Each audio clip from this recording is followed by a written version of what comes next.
Good evening boys. Family అందరం కలిపి తిరుమల అయితే వెళ్తున్నాం. ఈ లోపే మన తిరుమల ఎక్స్ప్రెస్ కూడా వచ్చేసింది. మా గోదావరి బ్రిడ్జ్ లైటింగ్ చూసారా, అదిరిపోయింది. మరి బిర్యానీని అయితే కడుపులో పక్కేసి థమ్స్అప్ నేమో ఇంకో పక్కేసి బెడ్ అయితే ఎక్కిసాం మనం. ఈ లోపే ఏ సౌండ్లు అయితే వస్తున్నాయి. ఏటని చూస్తే మా వాళ్ళు పాపలు తింటున్నారు. పొద్దున్నే 4 గంటలకి తిరుపతి రైల్వే స్టేషన్లో అయితే దిగేసాం. అక్కడి నుంచి బస్ స్టాండ్కి అయితే వెళ్ళి అక్కడి నుంచి తిరుమల బస్సు అయితే ఎక్కాం. ట్రాఫిక్ అయితే బాగుంది. తిరుమలకి ఎంటర్ అవగానే చెకింగ్ అయితే ఉంటుంది. అందరూ అయితే బస్సు అయితే దిగాలి. ఏ పడితే ఎట్టుపోకూడదు, అక్కడ చెకింగ్ చేస్తారు. మొత్తం తెలిసిపోతే మీరు పెట్టుకున్నారు. బస్సు ఎక్కినప్పుడు ఏమో చీకటిగా ఉంది. తిరుమలకి వెళ్ళేసరికి ఏమో సూర్మాయి వచ్చాడు. ట్రాఫిక్ అంతలో ఉంది. మరి హైలైట్ ఏంట్రా అయ్యా అంటే, మా డాడీ రూమ్ ఒకరోజు బుక్ చేయమంటే నేనేమో వేరే రోజు బుక్ చేశాను. మీరు ఎర్లీ మార్నింగ్ మీ ఆధార్ కార్డు ఫోన్ నెంబర్ పట్టుకుని సిఆర్ఓ ఆఫీస్ దగ్గర లైన్లో నుంచుంటే మీకు రూమ్ అయితే అలౌట్ అవుతుంది. కాకపోతే టైం పడుతుంది. మాకైతే 3 hours పట్టింది. సుదర్శన్ చౌల్ట్రీలో రూమ్ అయితే అలౌట్ అయింది. మనకి ఇచ్చిన రూమ్ చెక్ ఇన్ అయితే చేస్తాం. రూమ్ అయితే ఇలా ఉన్నది. బిల్డింగ్స్ పాత అయిపోవడం వల్ల ఏమో రూమ్స్ అయితే పెద్దగా బాగాలేదు అండ్ నీట్నెస్ కూడా పెద్దగా లేదు. షవర్తో మనకి పని లేదు, ఎందుకంటే సీలింగ్ నుంచి వాటర్ చుక్కలు అయితే పడిపోతున్నాయి. మన బాస్ అయినా బేడి ఆంజనేయ స్వామి దర్శనం చేసేసుకున్నాం. మన గురువు గారు గోపురం అయితే చూసి వరాస్వామి దర్శనం అయితే వచ్చేసాం.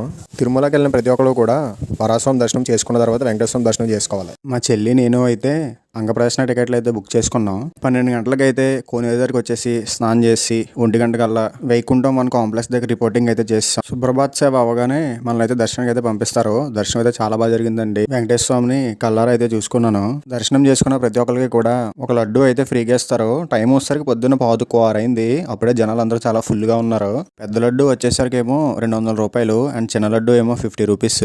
మేము వచ్చేసరికి ఏమో పెద్ద లడ్డూలు చిన్న లడ్డూలు కూడా తీసుకున్నాం. ఎందుకంటే అవన్నీ అమృతాల్లో ఉంటాయి. టేస్ట్ అయితే చాలా బాగుంటాయి. మరి పొద్దున్నే తిరుమలలో అన్ని షాపులు కూడా ఓపెన్ చేశారు. మీరు ఏమైనా షాపింగ్ చేసుకుంటే కూడా ఎర్లీ మార్నింగ్ కూడా అవైలబిలిటీగా ఉంటాయి. లడ్డూలు అయితే పట్టుకుని చక్కగా రూమ్కి అయితే వెళ్ళిపోయాం. నేను ఆన్లైన్లో బుక్ చేసిన రూము రిపోర్ట్ చేయడానికి సిఆర్ఓ ఆఫీస్కి అయితే వెళ్ళాను. స్కాన్ చేసిన 15 minutesకి మనకైతే వరాస్వామి గెస్ట్ హౌస్ 2లో రూమ్ అయితే అలౌట్ అయింది. సో సుదర్శన్ చౌల్ట్రీలో ఇచ్చిన రూమ్ అయితే చెక్అవుట్ చేసి ఇక్కడైతే చెక్ ఇన్ అయితే చేశాను.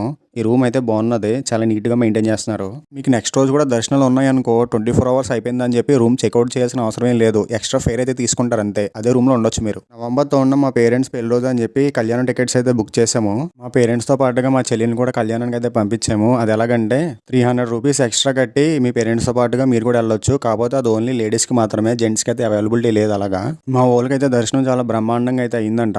ఆ టికెట్స్ అయితే పట్టుకుని మళ్ళీ ఫ్రీ లడ్డూస్ అండ్ కొన్ని ఎక్స్ట్రా లడ్డూలు అయితే తీసుకుని లడ్డూ కౌంటర్కి అయితే వచ్చాం.